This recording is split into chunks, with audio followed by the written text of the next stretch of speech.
Isa na lang. Philippines yan. Philippines yan. Philippines.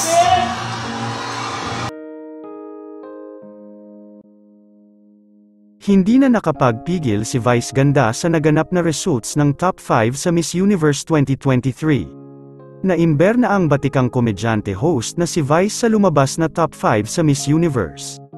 Ang mga napabilang sa Top 5 sa Miss Universe ay si Australia, Puerto Rico and Nicaragua, Thailand and Colombia, sa ibinahagi ng Miss Universe source na legit source sa Miss Universe. Ang kumpirmado na pasok sa Top 5 ay si Australia, Nicaragua and Philippines, Puerto Rico and Colombia. Nabago ang resulta at ipinasok si Thailand na dapat hindi na siya pasok sa Top 5. Bagamat nangyari na ang hindi inaasahan ng lahat. Sa naging reaksyon ni Vice Ganda kasama ang kanyang mga kaibigan, tila nadismaya ito sa naganap na results sa Miss Universe. Say ng netizens, dapat raw baguhin na ang organizers ng Miss Universe dahil napaka-bias raw nito pagdating sa Pilipinas. Narito naman ang naging reaksyon ni Vice Ganda.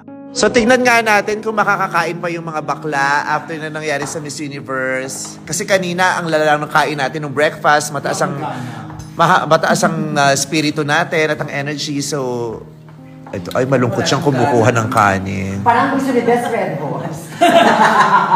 Tsaka malungkot na yung mga balbas niya. Oo. Naglabasan yung natalo. Yes. Oh. Best. Malulungkot yung mga bakla. Sa Michelle D, as in, di namin matanggap. Oo. True. Ayan si Michelle D, o yun o, Michelle Dinuguan. May racist dito, may racist. Ano Michelle, ano? Dinuguan. Sino nanalo? Sino nanalo? Sino ba si Michelle? Sino ka? Sino ka? Mekarugwa.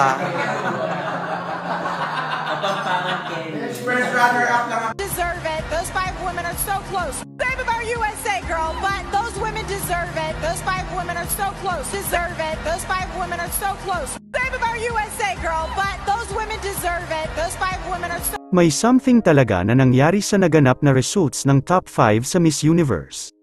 Para sa puso ng ating bansang Pilipinas, si Michelle D ang nanalo at wala nang iba dahil ginawa niya ang lahat ng kanyang makakaya upang maiuwi ang corona sa ating bansa.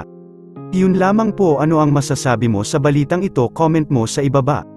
Huwag kakalimutan i-like ang video na ito. Maraming salamat po sa panunood.